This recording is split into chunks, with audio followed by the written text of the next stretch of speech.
మామ ఇప్పుడంటే టీ20లో high score matches చూసి బ్యాట్స్మెన్ కొట్టే సిక్సెస్ చూసి ఆహా ఓహో థ్రిల్ ఫీల్ అవుతున్నాం. కానీ టీ20 క్రికెట్ కంటే కూడా ఇంకో థ్రిల్ ఇచ్చే ఫార్మాట్ ఉండేది మామ. చాలా మంది ఆ ఫార్మాట్ ని కంప్లీట్ గా మర్చిపోయారు. ఇప్పుడు ఫార్మాట్ గుర్తు చేసుకోవాల్సిన టైం వచ్చేసింది. ఎందుకంటే ఈ ఫార్మాట్ మళ్ళీ స్టార్ట్ అవబోతుంది. ఆ ఫార్మాట్ పేరే Hong Kong cricket sixes tournament.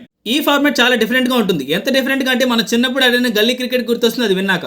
Rules and format గురించి ముందు చెప్తా. దీని గురించి కొంచెం బ్రీఫింగ్ ఇస్తా ఫస్ట్. ఈ టోర్నమెంట్ ని హాంకాంగ్ లో ఆడతారు. టోర్నమెంట్ అంటే నెలలు ఆడతారని అనుకోకండి. ఈ టోర్నమెంట్ జస్ట్ 2 to 3 డేస్ లో కంప్లీట్ అయిపోతుంది. ఈ టోర్నమెంట్ కి ఐసీసీ వాళ్ళు కూడా ఆమోదించారు. ఈ టోర్నమెంట్ ఫార్మాట్ రూల్స్ చాలా సింపుల్ మామ.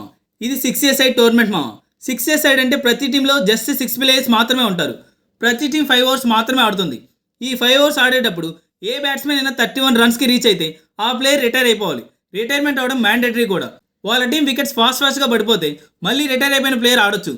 ఈ టోర్నమెంట్లో ఒక బౌలర్ ఒక ఓవర్ మాత్రమే వేయాలి. మోర్ దెన్ ఒక ఓవర్ వేయకూడదు. ఇదంతా లీగ్ స్టేజ్లో. ఇంకా ఫైనల్ మ్యాచ్ విషయానికి వస్తే నార్మల్గా ఒక ఓవర్కి 6 బాల్స్ వేస్తారు కదా. కానీ ఫైనల్ మ్యాచ్లో మాత్రం ఒక ఓవర్లో 8 బాల్స్ వేస్తారు. అర్థం చేసుకోవడం కొంచెం కాంప్లెక్స్గా ఉంది కదా. గేమ్స్ చూస్తే అదే అలవాటు అయిపోతుందిలేండి. ఇంకా ఈ హాంకాంగ్ క్రికెట్ సిక్సెస్ టోర్నమెంట్లో ఎక్కువ టైటిల్స్ కొట్టిన టీమ్స్ గురించి మాట్లాడుకుంటే ఫస్ట్ 2 ప్లేసెస్లో south Africa and England teams ఉన్నాయి. 2 టీమ్స్ 5 టైమ్స్ కప్స్ కొట్టాయి. వీళ్ళ తర్వాత పాకిస్తాన్ టీం 4 టైమ్స్ టైటిల్ కొట్టింది.